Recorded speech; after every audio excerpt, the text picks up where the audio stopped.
See, these topics are important for this year mains and for coming prelims. See, there will be a lot of updates in relation to these matters. Anyway, these things will be updated in the news, but today those who are writing prelims for next year have your base, and for those who are writing mains, this year you will surely get either a question on labor reforms or textile package. So answer those questions, and question either related with BIT or related with these. So submit your answers, those who are writing mains this year. And for those who are writing prelims, keep this in mind. A lot of news will come either due to MCA. Each countries have started signing MCA, and the government have taken lot of initiatives in relation with the labor reforms. So keep updated with what all things our government are doing in presently now. Okay, now we'll go one by one. See, in the earlier classes, we have dealt with double taxation avoidance agreement. From the economy point of view, external sector is very, very, very important. Okay, in that already we have dealt with one issue, and see, then we have dealt with BEPS also. Now try to understand in Indian economy, be those who are beginners and those who are veteran also, both of you just have this idea in mind. There will be lot of interrelation. Now try to understand, in economy I can't teach anything in a day. All the concept can't be explained in a day, but there are lot of interrelations. Once your entire economy class get over, you will have a complete idea. So keep this in mind. Okay, now what all things which we have studied earlier, or what all things which will be discussed in the coming classes, need to be brought in many of your answers. So that relation be very clear. Now the earlier thing which I discussed in BPS, which I will be discussing again when I will discuss this topic Panama Papers. So keep this in mind. There are lot of interrelations, and from your mains point of view, when a question has been asked, it will be having mainly 3 dimensions. Okay, last year mains there was a question related with Digital India, but the question was not about Digital India. The question was like this: Digital India, to be successful, it need to ensure 2 things. Skill India, in India 2 things. It was like this. It talked about Digital India. Along with that, it mentioned, it said that in India we require Skill India and labor reforms. This was the last year mains question. Now you need to be very clear, what is this labor reforms, what is this Skill India, and what is this Digital India, and the relation. Then only you can answer a proper question, then only you will get good marks. If you are not addressing one angle, so what I am trying to do is have an idea. See, all the questions in relation to economy, both from your prelims and mains point of view. Now it is like this, it is mainly from, sorry? Okay, sorry. Is it Make India or Digital India? It was Make India, okay. Anyway, so what I am trying to say is, see, just have an idea the significance of the subtopic.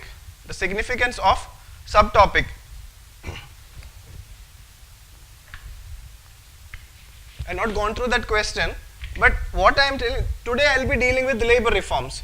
But the question which being asked is having what I am trying to say is having multi-dimension. At least 2 dimensions will be there, and 2 dimensions are very, very important. Okay, now if I am discussing FATCA or MCA or Panama paper, you will not get it as an exclusive question.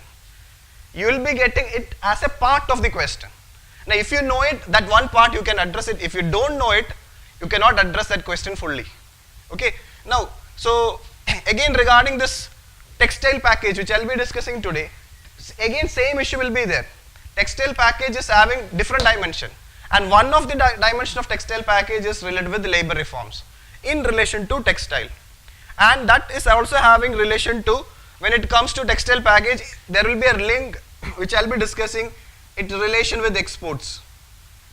So we need to coordinate all the points, then only we will be able to write an answer properly. We will come one by one. We will deal it one by one. So we will start with this concept, what is called as BIT, BIT, Bilateral Investment Treaty. Bilateral Investment Treaty. Now for you, the concept is very important, like double taxation avoidance agreement or like base erosion and profit shifting. You need to have an idea about what is this all about, bilateral investment treaty. Now keep this in mind, every topic have core points. In mains every topic have core points, and when you write answer for mains, that core point have to be there in your answer. So now regarding while discussing this bilateral investment treaty, I will discuss the core point. Ensure that when you write answers, that point is also there. You don't miss that point. Now we will deal with, see, as the term suggests, it's very simple. BIT means bilateral investment treaty. It's a treaty. It's a treaty between two countries. It's a treaty between two. That's why it is called as bilateral. Now what this treaty is all about? This treaty is about investment. This treaty is about investment. And what type of investment? Foreign investment. We are talking about, see, bilateral investment treaty is a treaty between two countries, and that treaty exclusively deals with investment, and that investment is from the other country. So when the investment is from other country, we call it as foreign investment. Now what is the basic purpose of this bilateral investment treaty? It is nothing but investor protection. It's a key word, investor protection.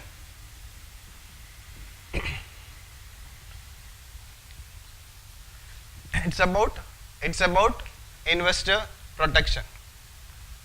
Now why investor protection has to be there? Why it is very important? Because now take the example of two countries like India and UK. Now imagine a case which India and UK is having a bilateral investment treaty. Now if UK investors is investing in India, if something happens in relation to their investment, then there has to be some protection for their investment. So what type of protection will be provided will be clearly mentioned in this treaty. Now the problem here is, now we will see that, the basic intention of all the treaty is investor protection. But actually what happened is, because of this treaty, the investor started enjoying, when we talk about this investor, it is basically multinational companies. It is multinational. See, now keep this in mind, when we talk about foreign investment, the foreign investment is being brought to India mainly by the multinational enterprises or multinational companies. Now what has happened is, in relation to this treaty is, this treaty was so liberal to the investor. The treaty is so liberal to the investor. The investor started suing. All the state, especially developing countries. Now keep this in mind. The aim of this treaty was investor protection. Now what the investor will do? Investor have taken this treaty into their hand in such a way, or interpreted the treaty in such a manner. There were a lot of liberal provisions in the treaty. They have used that liberal provisions and have sued the different state, including India, to a tribunal, and that has affected, or in some cases, we will talk in relation to India perspective. In some cases, presently, when we talk about India, 17 cases have been filed against India in different tribunals by using this bilateral investment treaty. Now what we need is, we need a balance to this. What we need is a balance. Like the investor protection, every state have the power to regulate. Every state Have the power. This is a very, very important keyword. See, when we talk about, and the answer, the topic is about this only. We can't say that we don't want bilateral investment treaty. Our angle will be like this. We require a bilateral investment treaty which balance investor protection and also which ensure the regulatory space of the state is ensured. So we need a balance of the power of the state to regulate, or we call it as regulatory space of the state. We need to ensure that there is a balance between regulatory space and of the state and also investor protection. If that has been achieved, and that has to be the basic aim of all the bilateral investment treaty. Now actually, from our examination point of view, it is not about, see, when a question being asked, the treaty is always about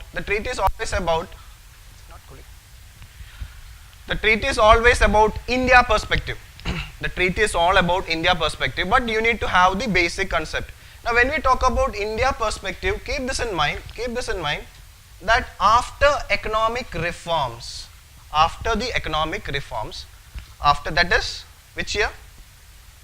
See, before 90s, before economic reforms, we have not signed any bilateral investment treaty. We have signed the bilateral investment treaty only after economic, and the first treaty we signed was in 1994. And the first treaty was between India and UK.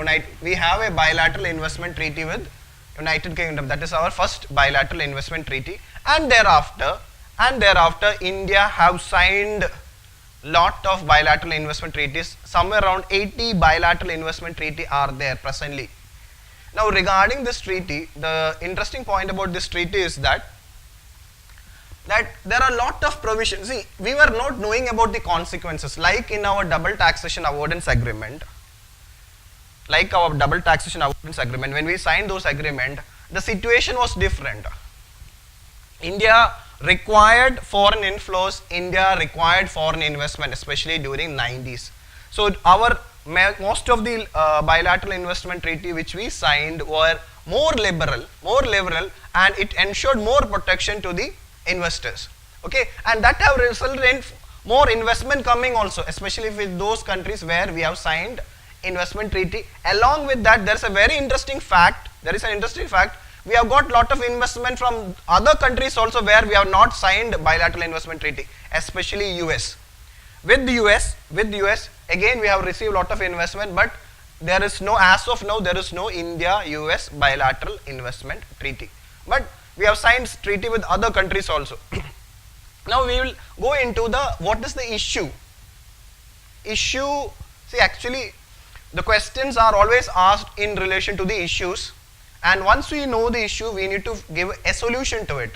The issue for this topic is about, I already told you, issue is, so after 90s, especially after India-UK treaty, we have signed lot of bilateral investment treaty, and our treaty, bilateral investment treaty, is called as Bilateral Investment Promotion and Protection Agreement, or sometimes it is, we will use 1P. It is, so India's bilateral treaty name, it is called as Bilateral Investment Protection and Promotion Agreement. Okay, now what has happened? Is recently, that is just few years back, a company, a multinational company called as White Industries have taken the Indian government. See, it's a multinational company, it's an investor, have sued the Indian government, and in this case, Indian government lost. So as of now, keep this in mind, 17 cases are pending in the tribunal, a tribunal which deals with an arbitration tribunal which deals with the investor-state dispute. See, keep this in mind when we discuss World Bank, or for those students I have discussed World Bank. World Bank Group consists of 5 institutions. In that 5 institutions, there is one institution in which India have not signed it. That institution deals with investor-state dispute settlement.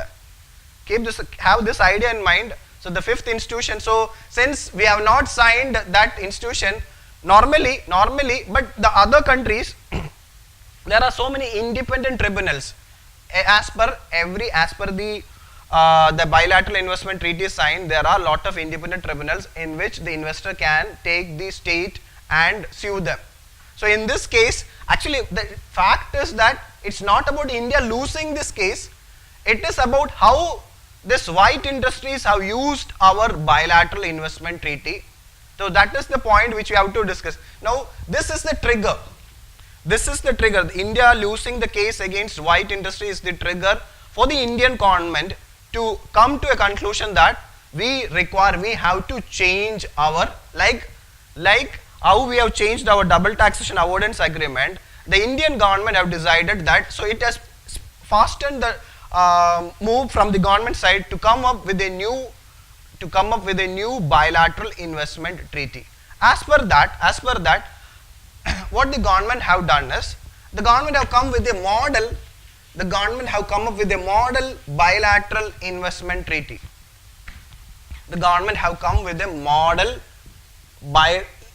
bilateral investment treaty which was approved by the cabinet in December 2015. The time is very important. The model BIT have come into existence in December 2015, and as the term suggests, the basic purpose of this model BIT is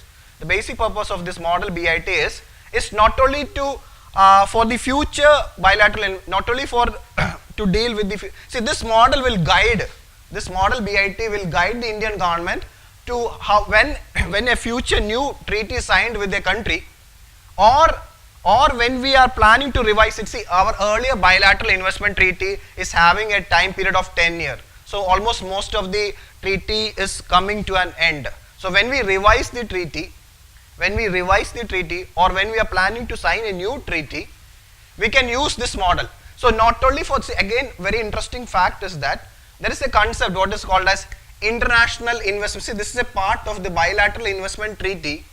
The bilateral investment treaty is a part of a general agreement what is called as international investment agreement.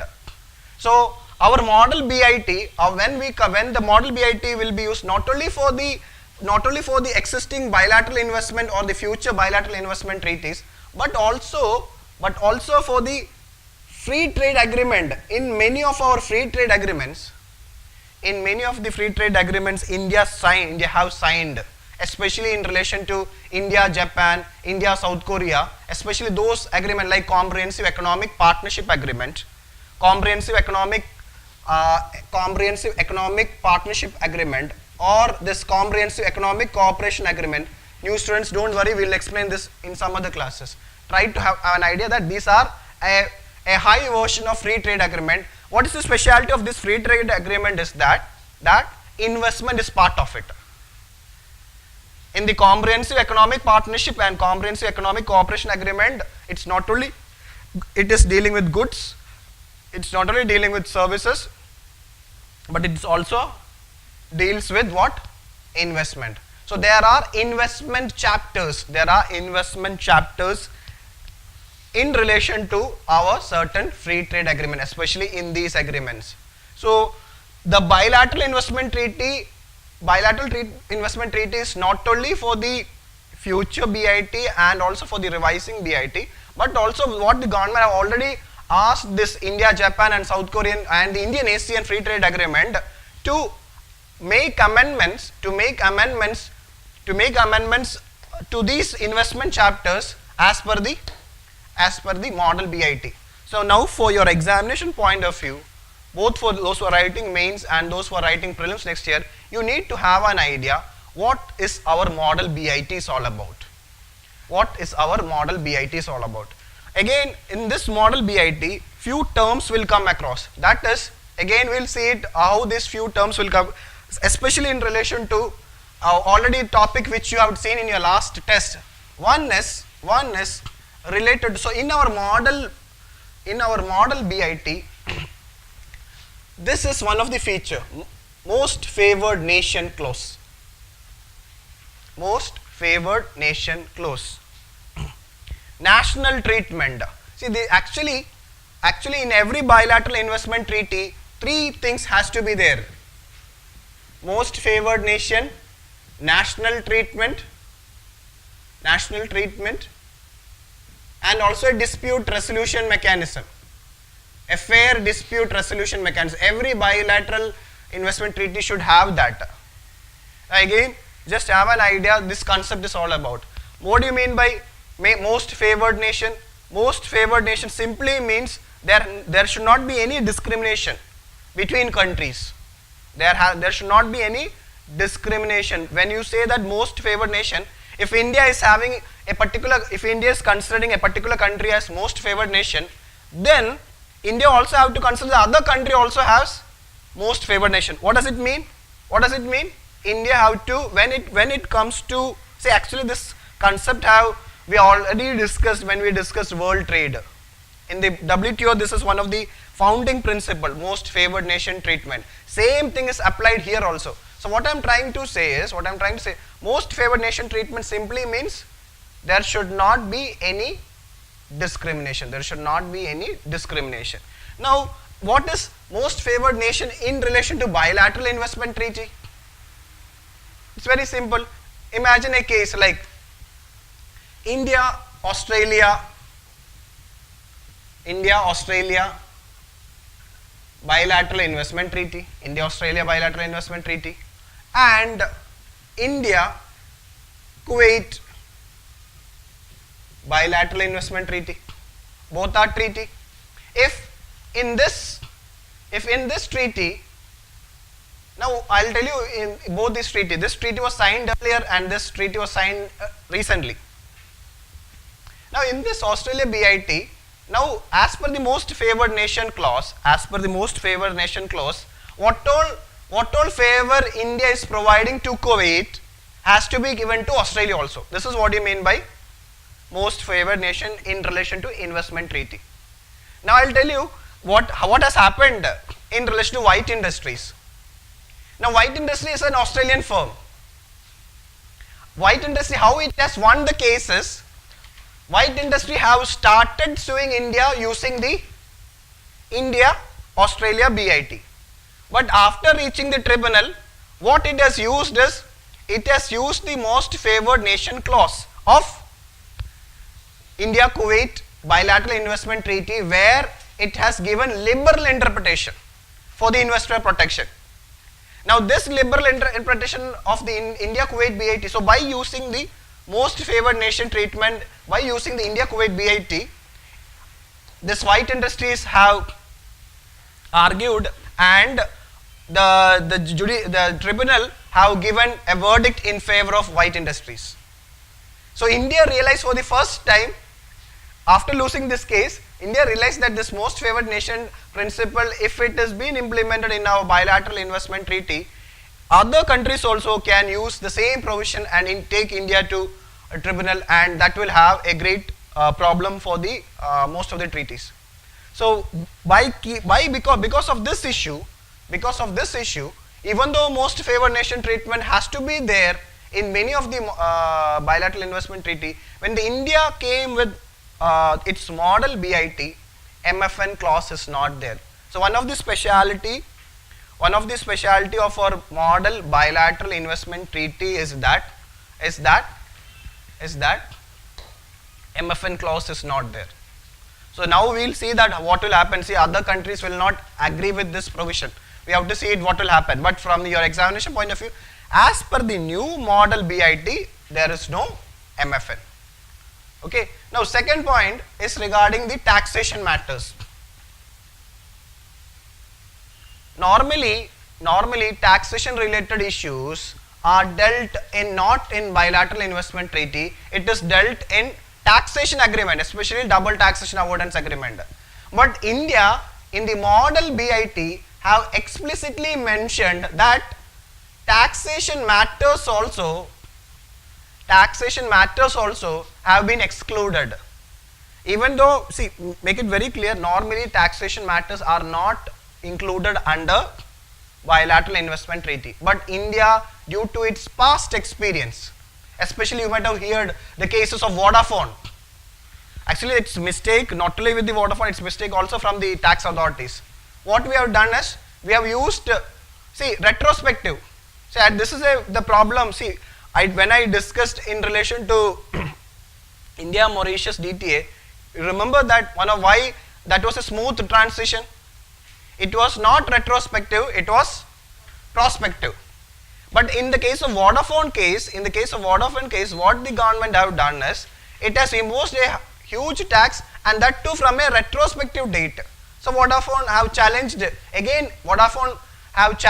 Indian government again using the bilateral investment treaty, bilateral investment protection treaty. So that case is still going on.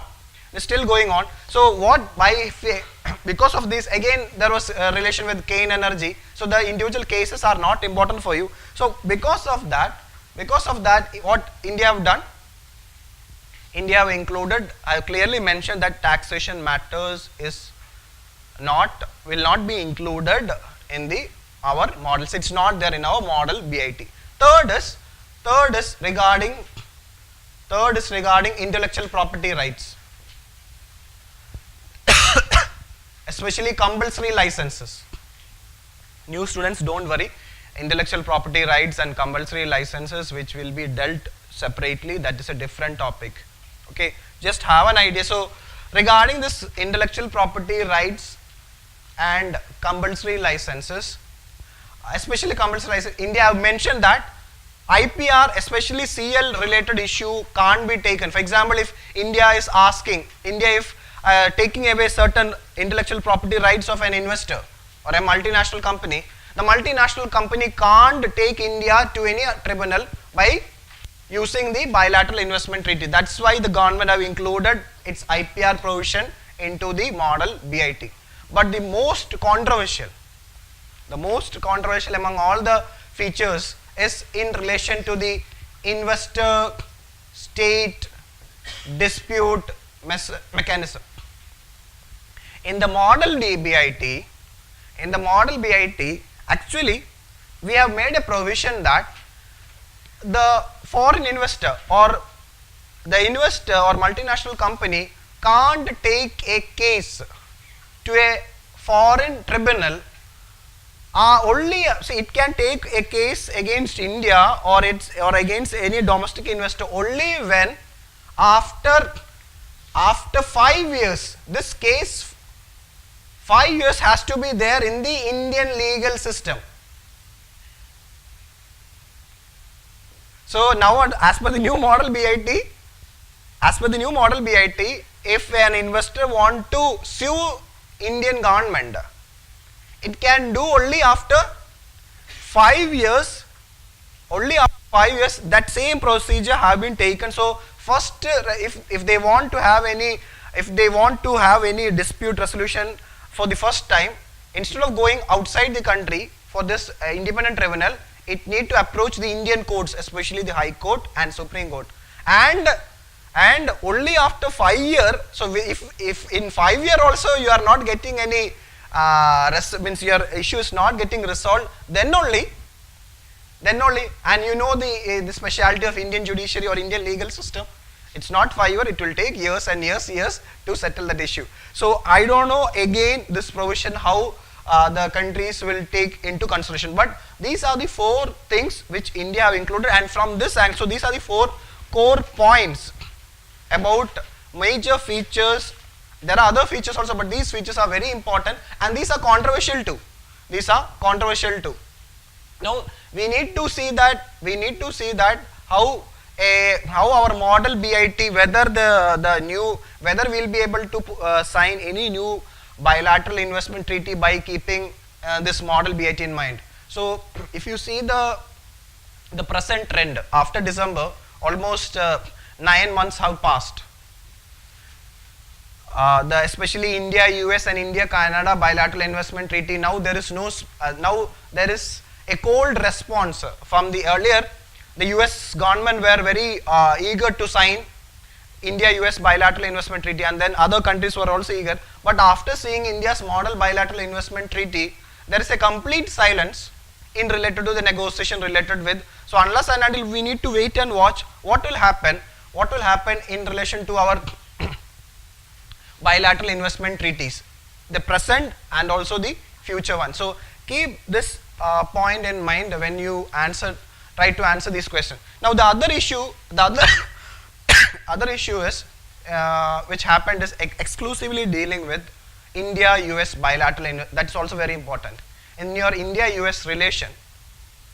See, these questions will come not in GS3. These questions will come only in GS2 as part of international relations. Okay. Now India-US bilateral. If you have seen that if you have studied our Prime Minister in the last 2 years have trying to stitch a closer relationship between the US government. But when it comes to whether it in relation to trade dispute, WTO, or when it comes to climate change, or in relation to investment treaty, we are at different, means we are at the opposite side. So anyway, here we are directly dealing with India-US bilateral investment treaty. Now again US also have revised their earlier bilateral investment treaty. Now US is also having a model bilateral investment treaty. Like India also having a model bilateral investment treaty, US is also having a model bilateral investment treaty. But both the model is having, with all these 4 matters, it is having a different opposite direction. So in relation to US model bilateral investment treaty, US is having an MFN provision is there. So in the US model, MFN provision is there. In the Indian model, MFN provision is not there. So it will not match. Now when it comes to taxation, in the US model, even though taxation directly is not there, but it is using certain other words. See, there is a provision like taxation can using the fair treatment. By using the fair treatment, an investor can take a case, even taxation issue also in the US bilateral investment treaty. But in India, every related taxation is completely avoided. Again, US will have a problem, especially again the experience we have seen especially in the Vodafone case, how the Indian tax authorities have used their discretion in relation to imposing tax on Vodafone. So that will be there on the US investors' mind also when this provision is there in the model BIT of India. That is again a provision. Then especially in relation to IPR and CL, in the WTO trade dispute, US and India is fighting especially for this. Already US have put India under the priority watch list country because of its poor IPR regime. Now if US accept this model, and sign the treaty, it can't pursue any further cases against India in relation to IPR. So US will not agree with this provision also regarding IPR and CL issue. Now in relation to ISDM, again there is nothing, nowhere in any of the bilateral investment treaty there is a strict condition like this 5-year domestic legal provision have to be used. So as per the new model BIT, which India have come up in December 2015, it's very difficult that India-US bilateral treaty will, so we can't expect in the near months, or it may takes, or India and US have to go for a compromise and come up with a new treaty. So as of now there is very less chance of further any sign in India signing US bilateral treaty. But for you need to understand what is this treaty is all about, and second is how this treaty will ensure. First of all I told you bilateral investment treaty is good, but the problem is it should take into consideration the domestic state or in that regulatory space where it have to ensure the protection of the domestic industries.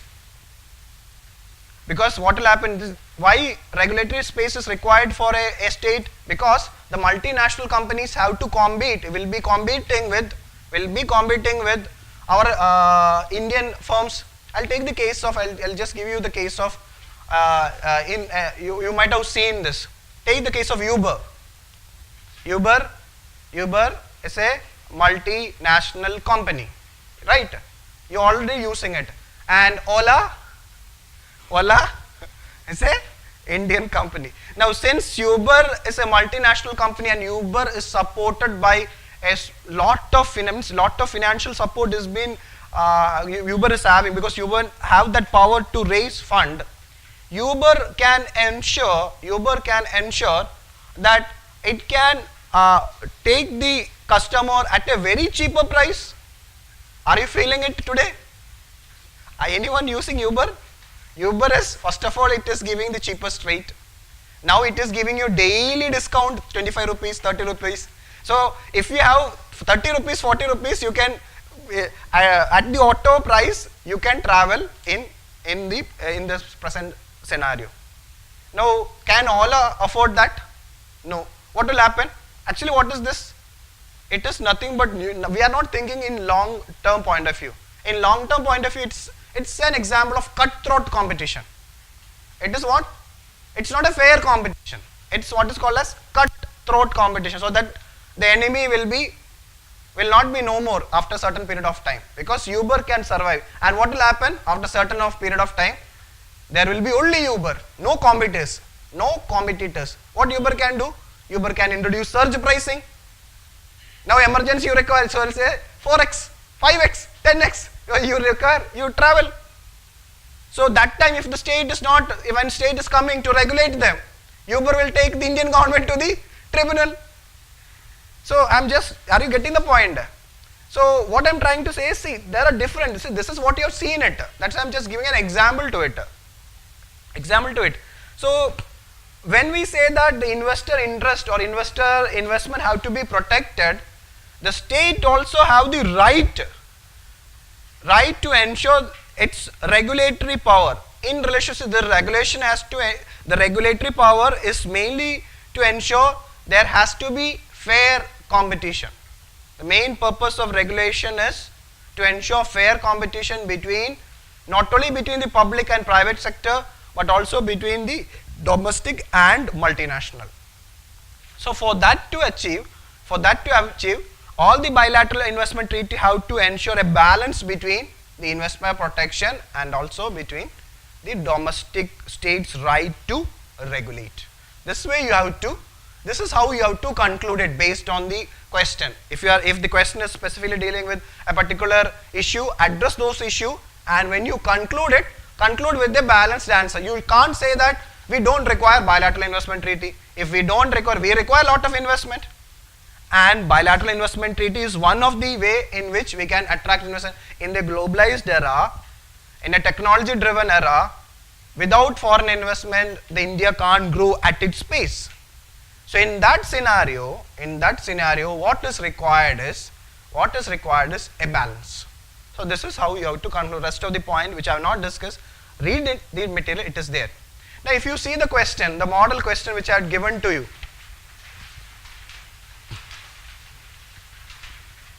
it's basically about a treaty between India and the US. The question says that the bilateral investment treaty between India and the, is there in your question? A bilateral investment treaty between India and the US looks difficult in the present circumstances. So you need to explain why this treaty looks difficult in the present circumstances. You have to tell the reasons, elaborate with the point, and conclude. So do you say that India and US treaty is not required?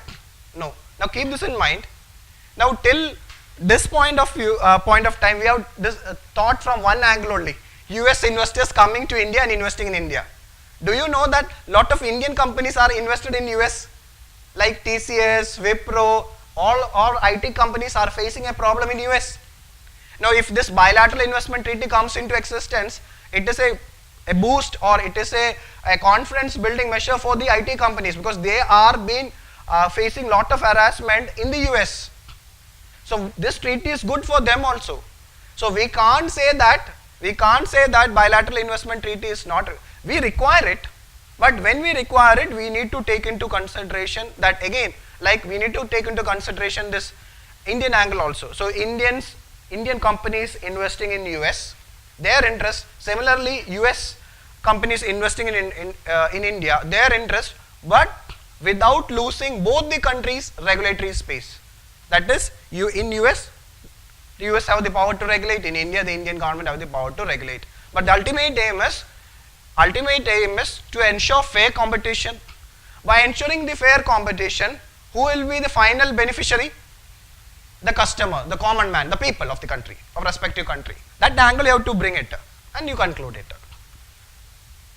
Okay, but you need to tell that what are the issues in which issues which affecting this India-US treaty to come into existence. Okay, so this is all about this bilateral investment treaty. Okay.